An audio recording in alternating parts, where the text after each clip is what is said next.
Did you take a good photo, mate? How was that? Yeah, it was different. There's a fair few people in here. I'm not used to that, and a lot of photos, a lot of smiling, and yeah, no, it was good. You probably don't need any reminders, but another one that you're at a club that's a pretty big player in the caper. Yeah, no, it was a good experience, and gave a few kids a smile on their face. That's good, always good.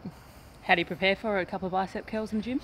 Yeah, no, I think Dave Zaharakis was in there for a while, but he wouldn't like me saying that, but he was in there for a while. I saw him doing it. We're nearly there.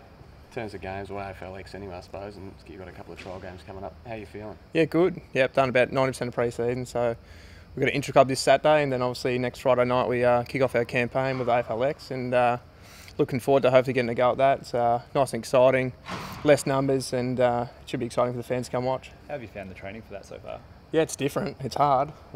I don't think there'll be too many ruckmen running around, but it's good for small people like me. But yeah, it's very hard physically. Yep. Have you been told you will play in AFLX? I haven't heard yet, but I'm hoping to. Yeah.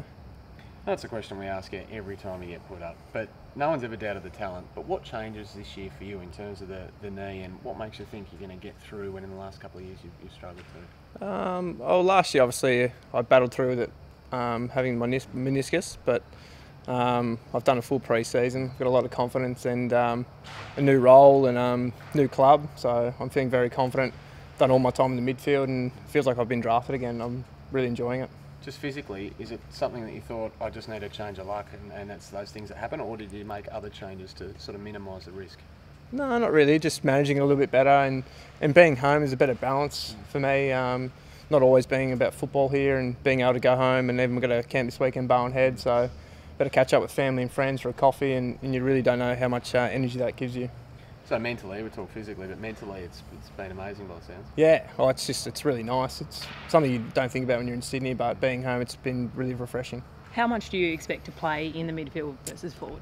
I'd Can you say put a percentage, I suppose? Hopefully 70-30, but hopefully Skippy ticks that off. But yeah, I don't really mind playing forward as well, but it'd be obviously good to go up there and learn the traits of it. Is your preference mid? Yeah, definitely, yeah. When was the last time you played that sort of percentage? Juniors? Yeah, well, in juniors I was drafted as a midfielder, so as Adrian keeps telling me. So I was 18 then, now I'm 24, so it's been 6 years, but learning off guys like Dice and Junior Merritt, so yeah. And how hard's that adjusting physically, maybe after 6 years of playing forward? It's not an easy caper to play in the midfield. Yeah, it's different. You're getting bashed around a bit, but it's something I look forward to. It's very competitive in there, and it's competitive for spots, so there's no guarantee for round one or anything, so I've got to go out there and prove myself. Have you been sore? Yeah, a few times, yeah. A couple of knocks and bruises, but that's all part of it. How have you gelled with the new teammates? Is there anyone you've stuck with, seen with? No, it's nice. Like I had AS with Joey and Jakey Stringer, and knew Junior Merritt through cricket and whatnot, so that's made it really easy, but I've enjoyed getting to know new people, doing different things, playing golf, going for brekkie, just little things, but it's been a very welcoming group and very driven group, so I've been very excited by that. Has it been competitive on the track? Last week there was just a slight report that you might have had a bit of a niggle with Darcy Parish. How's it been on the track? Yeah, I think it's competitive footy. I think you're not going hard enough if boys aren't competing for spots and whatnot. So yeah, that's footy. Jakey Stringer came off the track early last week. I think someone stomped on his foot. Was there anything that eventuated from that? No, he was back training Monday, but maybe he just didn't want to do the running. I'm not too sure. But Jakey's flying. He cut his off-season short and spent a lot of time with him. And yeah, good luck to the people trying to stoppage him at stoppages. He's so big, and I think he was related to Job the other day, and you can see that. So how's he going mentally as well? Yeah, good, I think. So most days he's got a coffee for me in the morning and he's up and about, so I'm enjoying that.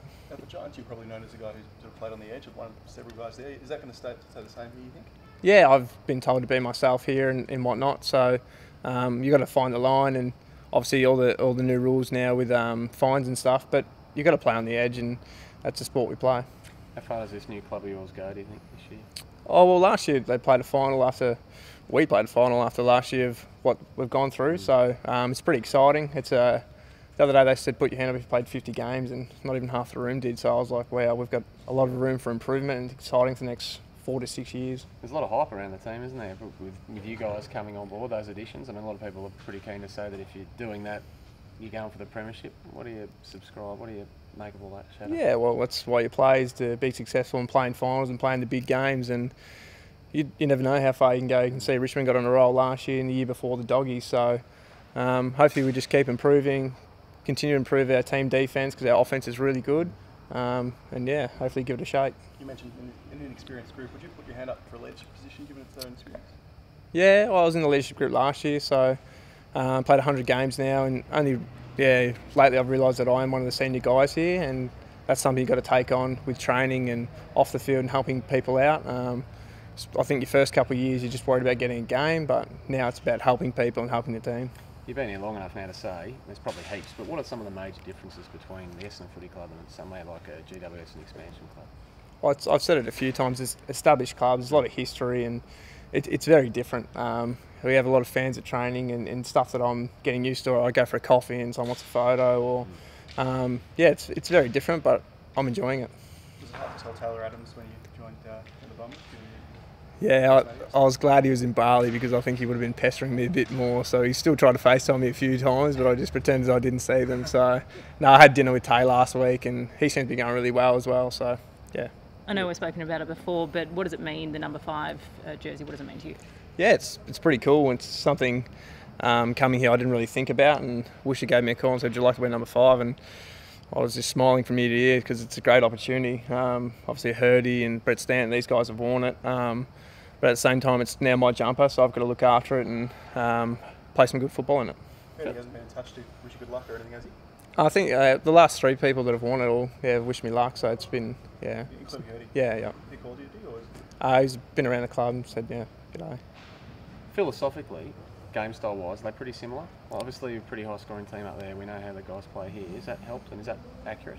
Yeah, definitely. Played an exciting brand here, offence, and we're hoping our defence improves this year because obviously we can score and whatnot. But I think our forward line is definitely as powerful as any forward line in the competition. A few of the senior guys sitting out AFLX, I think. Anyone in particular that you're sort of excited to see playing in that format? I think Adam Sard's the prototype for that. He's very quick, breaks the line, can kick goals, and he's almost impossible to tackle. So guys like that, Connor McKenna, who's probably underrated in my books. So yeah, it'd be good to see them sort of guys floating around. Given it is so explosive and fast, do you have any concerns about injuries for the main season? Not really. It's trial and error. Have to see how it goes. But you see in the short forms of other games, 2020 and the tennis, those little condensed games have really been exciting. So we'll have to wait and see how it goes. What's happening at Barwon Heads? We've just got a camp there for 4 days, so it's nice for me down Geelong. We'll have to drive as far in the morning and whatnot. But it'll be a bit of bonding, obviously room with a few blokes, and we've got a training there at Ocean Grove, and yeah. They are commuting up. It's a fair effort. Yeah, I'm in Williamstown now, but it's probably Geelong side, yeah. Okay.